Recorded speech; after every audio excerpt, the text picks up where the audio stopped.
Hey guys, how was the first lesson? Pretty easy? Yeah, you guys only had half a page, 125 words minimum for your first assignment, which is due, I believe, that's due this Friday. So for some of you, that's going to be today. For some of you, it's going to be Thursday. I'm recording this on Thursday. It is October 22nd at 9:30 a.m. And today is my husband and I's anniversary. 4 years married, 12 years together. So yeah, we're gonna go to Austin this weekend and we're gonna see his brother and it's gonna be fun. So that's what I'm doing. Just a little bit about my life. So let's go over your agenda today. So for today and Thursday, Friday, for B day, this is the 22nd. For A day, this is the 23rd. You guys can see that there is a, you can see the dates up there. So your objective today we're going to be working in HMH. And our objectives are you're going to make inferences and use evidence to support understanding. We're going to go back and also still review elements of nonlinear plot because although I feel like the lessons from last quarter were just, everyone was just trying to figure out like how to do this online thing. The lessons were not what I wanted them to be. So we're going to touch on that for this lesson. Analyze how themes are developed through characterization and plot, and then we're going to practice some vocabulary. So your task today, remember your weekly journal is due this Friday. I signed that on Monday and Tuesday. Or I'm sorry, Tuesday, Wednesday I signed that. So today you're going to watch this daily video and we're going to work on our first lesson in HMH. Your assessment is going to be a quiz in HMH, and your short story today is called The Leap. So let's go to my slide. You like my Halloween themed slideshow? Okay. So just from cleanup from the last couple days, I'm getting people who are asking for access for the daily agenda. Guys, that's only one slide and it's embedded into Schoology. You should be able to see that. You shouldn't have to ask access for that. If you have to ask access for that, that is because you're probably using you're probably using an email that's not your school email address. If you are using your school email address, that means that somewhere on your computer at some point in the past, someone has logged on to a separate Gmail account and never signed out of it. You can be logged on to like 5 different Gmail accounts at the same time. So how would you fix that? You would go to, you see this picture of me up here or right here. You would go up to the one next to this bar and you see how it shows I'm just signed in myself. You would click on sign out. If you were signed into multiple, it would show like the different email addresses on this. It would say like, here's my name. I also have like my personal Gmail account I'm signed into sometimes, and sometimes that shows up and I have to make sure that I'm logged out of it. So that is how you check. You need to go up to the, like, I guess this would be next to the search bar. I guess it depends on what computer you're using. But typically for Gmail, it shows your icon next to the search bar, regardless of what type of computer you're using. So guys, please make sure you're signed out of all of those email addresses, because I shouldn't have to give you access to that slide. That should be something that just automatically shows up. And I checked it, when I published it, I checked the students here at school and it was showing up on theirs. So that means something is going on with your computer if this is happening to you. I also had a student, Naomi, I think, she couldn't access it and I kept telling her, hey, like you need to sign out. She ended up getting around it because she just went to her Google Drive, and you do that by, on your Gmail. I'm trying not to show you my emails. You see this little box right here? It says apps. You click on that. You click on your apps. And it's going to show you like a triangle. There, you see that where it says drive?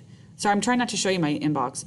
That drive right there, you click drive, and that's going to bring you to your Google Drive, and it should exist in there because I added to your Schoology. So that's a workaround that Naomi found out about. Okay, so let's go back here. You should not have to, oh, I already went over that. Let's go over to the first bullet point here. Okay, I did have some questions. Your weekly journal entries need to be anywhere from like 125 words to 250, what says works? It should say words. Double spaced. Yes, your stuff still needs to be double spaced. 12-point font, yes. Times New Roman or Arial. And guys, I really need you to stop using different colored font. It's hard for me to read. Use black font only. Don't try to make this, I'm not trying to read like pink font. It hurts my eyes to do that. You know, staring at a computer all day, I'm sure you guys know because you're in virtual school, staring at a computer all day makes your head hurt. I get headaches from this. So I really can't. I actually have a program that kind of, it's called Flux, and it puts a orange peachy tint over my screen, so I'm not looking at such a harsh contrast of white and black. The contrast hurts my eyes. So please use black ink on your journal entries. All right. Also, watch the dang videos. I'm still getting questions from people about things I've answered on the videos, and I'm like, I'm just responding with watch the video. I'm not gonna even give the answer. Okay, let's get started. So here's your essential question for today's lesson. Your essential question is, what does it take to survive a crisis? Often people rely on their instincts to survive. Write about a time you've had to use your instincts in order to survive in a scary or life-threatening situation. I want you to do this on your next week's journal. I'm going to go over that in about 20 seconds. In the spirit of Halloween, spooky stories are welcome and encouraged. So if you have like a supernatural thing, that would be cool. I want to read some spooky stories. So at this moment, I want you guys to stop what you're doing. You can pause this video, and I want you to go to your weekly journal entry for next week and complete this reflection before moving forward. This reflection is going to be done in your journal entry. So go to Schoology.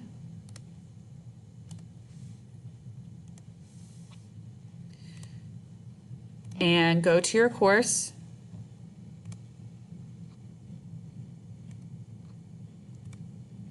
And here it is. So pull this up and do this assignment ASAP before moving on, okay? Do this before going to the next. Press pause right now and just do this, okay? I'm assigning this early to go with your HMH lesson for today. So this will count as next week's journal entry, which means I'm not going to assign a journal entry next week. This is counting as that, okay? So your directions, remember reflections should be half a page to a page, which is 125 to 250 words, double spaced, 12-point font, Times New Roman or Arial. And yeah, so pause right now and go do that. Okay, so you are watching this right now because you finished writing your journal entry, and I did mine as well. So I just wanted to do one so you could see what I'm looking for. Also, I'm going to show you some formatting. Remember, your name is your name. Do not have it say, you need to delete that label and put your name there. My name is Mrs. Swanson. Do not write Ariana Swanson for my name. I have a title. English 1 dash, what section are you in? Are you English 1 dash B? Are you English 1 pre-AP dash B2? Today is the 22nd. You need to write out October. You need to actually write out the month. Do it just like I write it.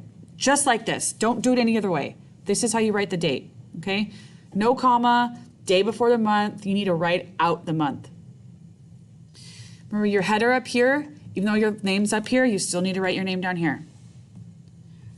Here's my journal entry. I'm going to show you how I double spaced. You need to highlight it And you see where it says line spacing right here? You click line spacing and you click double. That's what it looks like when it's single. This is what it looks like when it's double. What else did I need to show you guys for that? I can't remember. I think that was it for formatting. Oh, word count. Let's look at my word count. So I'm going to highlight this. I'm going to go to tools and I'm going to click word count and I'm going to display word count while typing. That probably helped you as you're typing. You can see how many words you have. And I have, how many words did it say that I had? I had 580, so I wrote way over, but I'm going to read this to you. Okay, so remember your prompt for this journal entry was often people rely on their instincts to survive. Write about a time you've had to use your instincts in order to survive a scary situation or life-threatening situation. I didn't have, I don't know, you'll see in my story. So here I am. This is what a journal entry should look like. To sum up in my own definition of instincts, they are natural. They are our natural animalistic. By the way, yes, I wrote this and this is a true story. Okay. So animalistic urge to survive. There are 4 different types of survival responses: fight, flight, fawn, and freeze. I've met people that swear up and down that they are fight, the most aggressive one and maybe the most badass, but rarely have these people actually been in a life-threatening situation.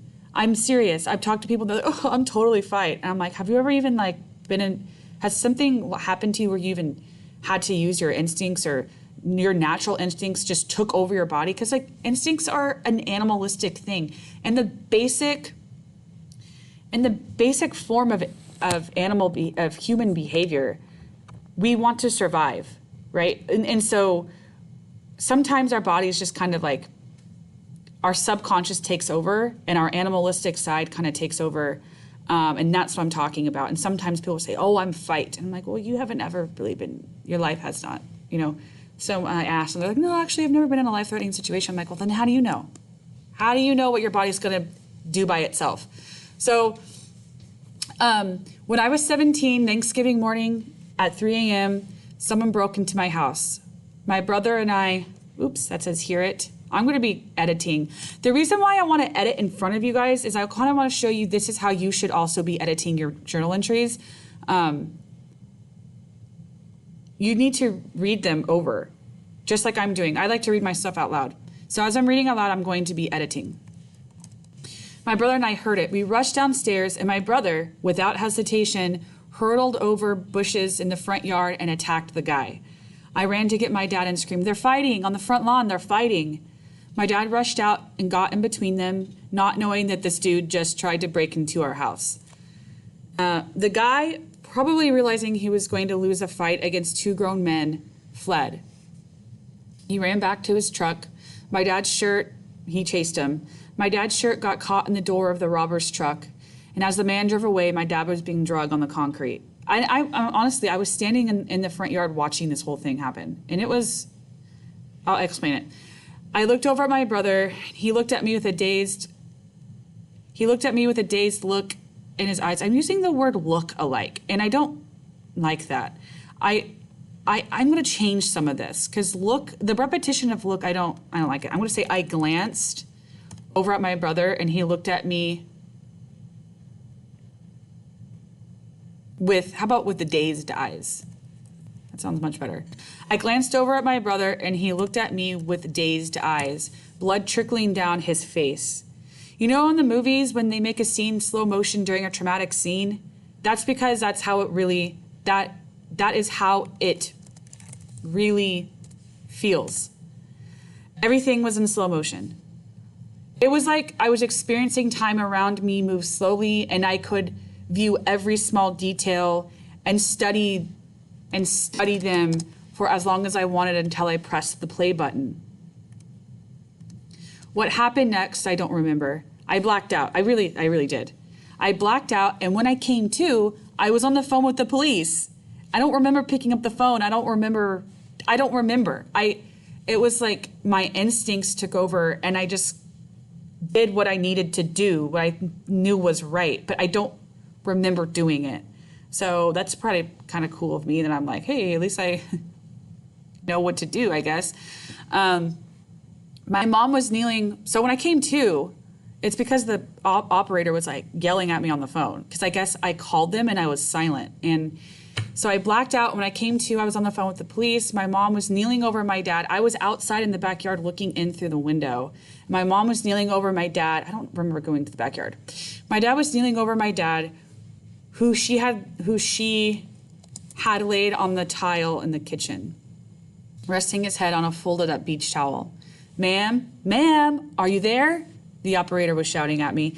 That is wrong. That comma needs to go inside of the quotation mark. There we go. I don't remember calling them or even getting on the phone with them. How long did I blank for? After that, the police showed up. The ambulance took my dad and brother away. I walked upstairs to get a change of clothes for the hospital because we followed them there. My brother's head was bleeding so bad that when he was walking up to his room, he was dragging his head against the wall. I guess he was so injured, he was just his head was off to the side. And leaving streaks of red on the wall. It looked like a finger painting. Like as I'm walking on the hallway, I'm seeing like streaks of red on the wall. Although this was a traumatic experience, I want to let everybody know that everyone turned out okay. My brother now has a really cool Harry Potter scar. It literally looks like a Harry Potter scar above his right eye. The guy had taken a stereo and he had hit my brother in the head when they were fighting on the lawn. My dad had a pretty severe concussion, but he's okay too. I suffered from nightmares after that for a while. I don't really anymore. Now I can wake up to the sound of a raccoon walking across the driveway to this day. I'm very aware at nighttime, and sometimes it interrupts my sleep cycle. Just some casual trauma. So what were my instincts? I knew I acted on them. I know I acted on them because I don't remember most of it after seeing my dad on the concrete, but somehow I ended up on the phone. So what was my reaction? Was I fight, flight, freeze, or fawn? Freeze, maybe? I don't know, because I don't know how long I was silent on the phone. I don't know. You can say, oh yeah, I'm such a hard person, I'm such a badass, but you would say, oh, I would fight, but really you don't know what your instincts are until you get into a life-threatening situation. That's my journal entry for today. And I used a personal experience. I'd love to read some of y'all's personal experiences as well. So I hope that helped you get an idea of what I'm looking for. Again, I don't need this to be 500 words like mine was. Just minimum like 125 for you guys. But I would love to read, if you have some great stories, I'd love to read them. Okay, I'm going to try to make this video like 30 minutes. I'm at 18 right now. So let's move on. All right, so at this time, I want you guys to log on to Clever, and I want you to open up your HMH icon. Go open up your HMH icon. And what does that look like? I'm going to show you. Some of you kept asking me, because I think on your end it's called like K through 12 reading. So let me go to Clever. It's this right here. It's this icon. HMH Ed, reading K through 12. Open that up, and you have an assignment from me, and open up that assignment. I'm going to assign it right now.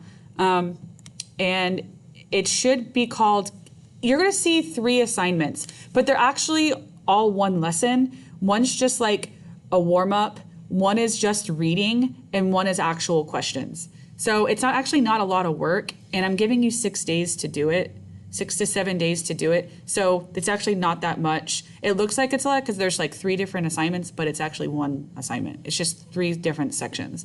So here we go. The leap.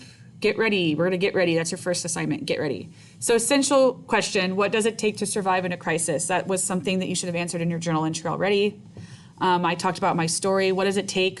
Instincts, give me your stories. So examine, on your student view, let me open up the student view here.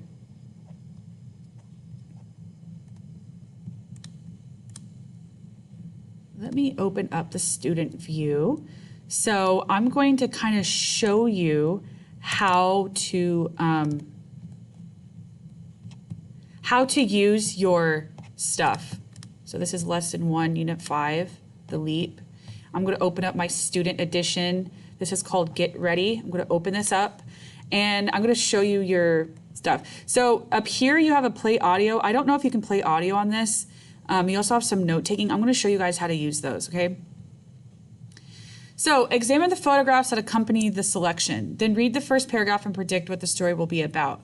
Note your prediction in the margin of your text so you can check out. I don't need you guys to do that. All right, let's just talk about this.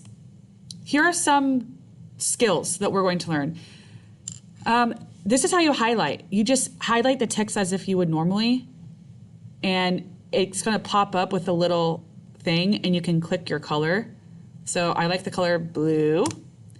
And you can add notes. So you can say like, this will show, it says, how about this? This plot, okay, what about plot versus non-linear? We've learned about non-linear plot. So what about non-linear plot? And you can save and close, and it will save in your panel. So if you go to notes, it will show up on the side when you click notes up at the top. It's actually pretty cool. The reason why I picked this is because I wanted you guys to be able to, I think this is just more friendly than Edgenuity. And also, I'm going to be reading you some of the stuff. A typical plot is linear, right? A typical plot is linear. I'm going to change this to green. A plot is a sequence of events that work in a work of fiction. You know what, though? Plot isn't only in fiction. It can be nonfiction, like memoirs. Like mine was a nonfiction piece. A typical plot is linear. It involves a chronological order in fairly predictable stages. The Leap, the short story that you are going to read today, has a non-linear plot that begins at the end. The adult daughter has moved home to care for her blind elderly mother. Events that lead up to that situation are revealed in a series of flashbacks. Remember, we talked about flashbacks. What are they? Flashbacks, interruptions in the chronological narrative that describe events at a different point in the past. So this story is going to start off at the end, and she's going to say, I am with my mother, and she's going to describe her mother as an old, elderly, blind woman, and then she's going to flash back to her mom's, like her, you get it, her earlier life. As the narrator's flashback reveals events in the Leap, use a chart like this one to record events. I'm not going to ask you to do that, okay? I just need you to read it and answer the guiding questions. So here we go, make inferences. In a short story, the theme and underlying message usually emerges through inference. Well, what is an inference, right? An inference is, let's highlight inference. What is an inference? I'm going to highlight that in yellow. What is an inference? And I want you guys to copy my annotations if you will, please. Follow. You guys should be on HMH right now doing this, following along with me, okay? So what is an inference? An inference is kind of like, it's kind of like, it's a prediction or educated guess based on context clues or implications by, let's just leave it like that. It's a prediction or educated guess based on context clues or implications. It's kind of like, think about the scientific method, right? Which is an educated guess, it's a hypothesis. It's kind of the same thing. Think about it like that. So in a short story, a theme or underlying message usually emerges through inference. An inference is, oh my gosh, look, they gave us, is a logical conclusion based on what you already know, plus what the story tells you. That's probably a better definition than I gave you. You uncover themes in the Leap. To uncover themes in Leap, first examine the story's title. You might note, for example, the speaker's mother would have made many fairly spectacular leaps in her career as a trapeze artist, but could Leap also have one or more figurative meanings? Then look for clues in the story that hint at its meaning. For example, character or plot developments may help reveal a story's theme. That's important. I'm going to highlight that.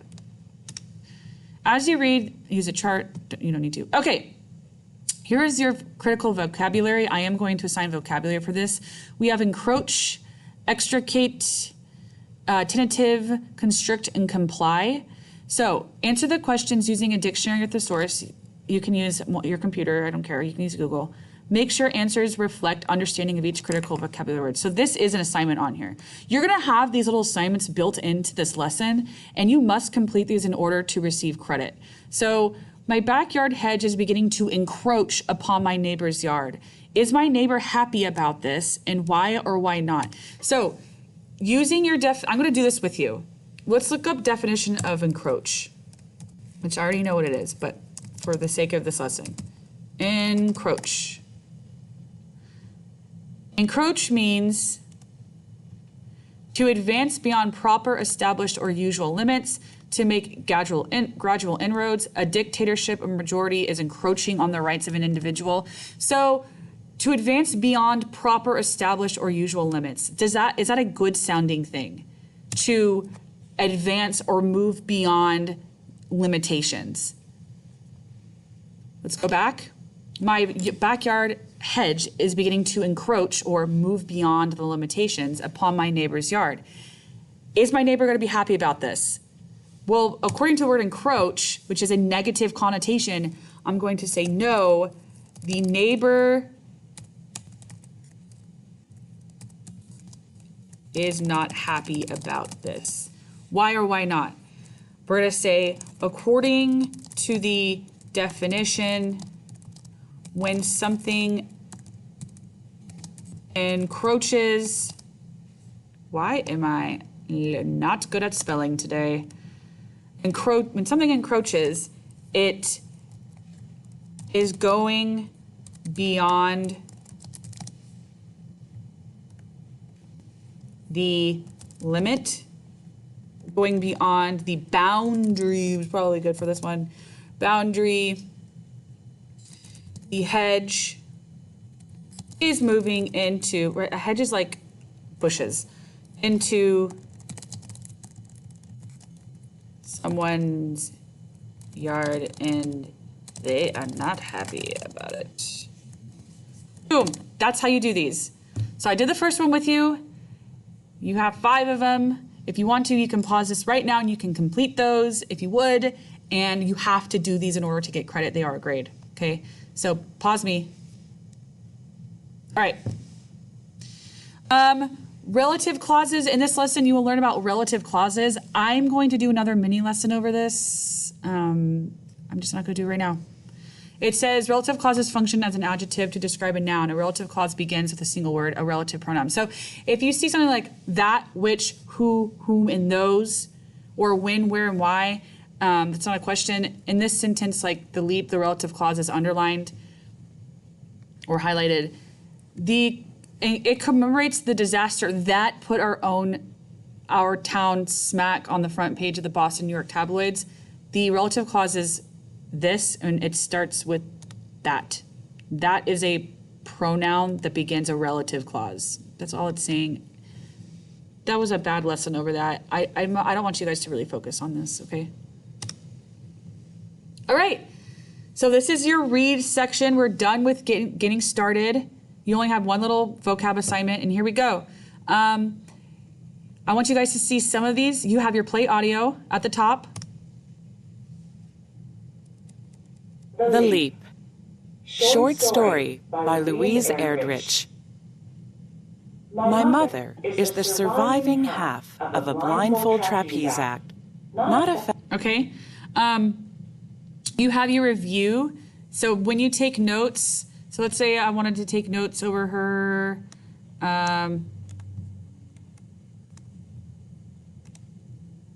there are my notes from the first section. Review. Oh, that's for me to check you guys. No, we don't want to do that. Remember, you highlight by highlighting like that. You can add note. And then when you go to notes, it should show up on your side so you can review it at the end. You will have a quiz at the end of this. All right, so I'm not going to read this to you. I am going to show you, though, that there are some little, so like for here, contrasts and conditions, notice and note what mementos from her past life does the narrator's mother keep. So that is, let's see. I'll read this first with you. Louise Erdrich is best known for exploring the Native American experience in her novels, poetry, and children's books. Born in Little Falls, Minnesota, she grew up in North Dakota of German American and Ojibwa Chippewa descent. Her writing reflects a fascination with the influence of family and heritage on individuals and community. She lives in Minneapolis, Minnesota, where she owns a bookstore and continues to write. Her best-known works include the novels Love Medicine, The Bee Queen, and The Roundhouse. Unraveling the truth about the past and deciding how the past informs the present are often steps of a journey. As you read The Leap, consider how the story illustrates those steps in the speaker's journey. I'm going to read this first half with you. My mother is the surviving half of a blindfolded trapeze act, not a fact I think about much, even now that she is sightless, the result of encroaching and stubborn cataracts. She walks slowly through her house here in New Hampshire, lightly touching her way along walls and running her hands over knickknacks, books, the drift of a grown child's belongings and cast-offs. She has never upset an object or as much as brushed a magazine onto the floor. She has never lost her balance or bumped into a closet door left carelessly open. So her mother is going blind. She lives with her mom to take care of her. And we know that her mother, she walks slowly through her house, lightly touching her way along the walls, running her hands over knickknacks and books, but she never knocks anything over. I should tell you about the mom, the mother. It has occurred to me that the cat-like precision of her movements in old age might be the result of her early training, but she shows so little of the drama or flair one might expect from a performer that I tend to forget the flying Avalons. She has kept no sequined costume, no photographs, no flyers or posters from that part of her youth. I would, in fact, tend to think that all memory of double somersaults and heart-stopping catches had left her arms and legs, were it not for the fact that sometimes, as I sit sewing in the room of the rebuilt house in which I slept as a child, I hear a crackle, catch a whiff of smoke from the stove downstairs, and suddenly the room goes dark. The stitches burn beneath my fingers, and I am sewing with a needle of hot silver, a thread of fire.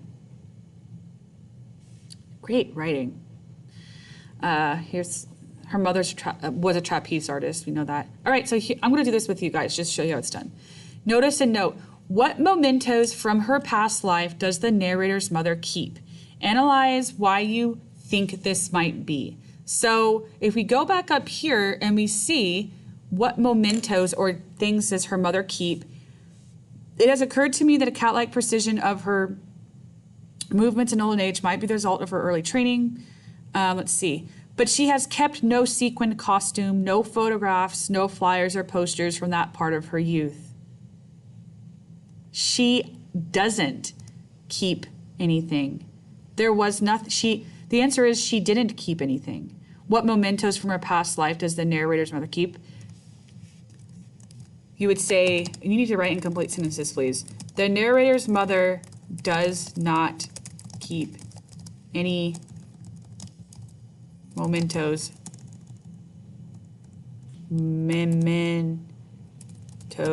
from her past life. Why? Why do you think her mom did not keep any mementos from her past life as a trapeze artist? Think about why people, as we get older, we have pictures, we have things from our childhood, from our past. Why might some people decide not to keep pictures or mementos from their past? Why? Think about what mementos do. Mementos remind us of things. So why would someone not want to keep mementos or be reminded of something in their past?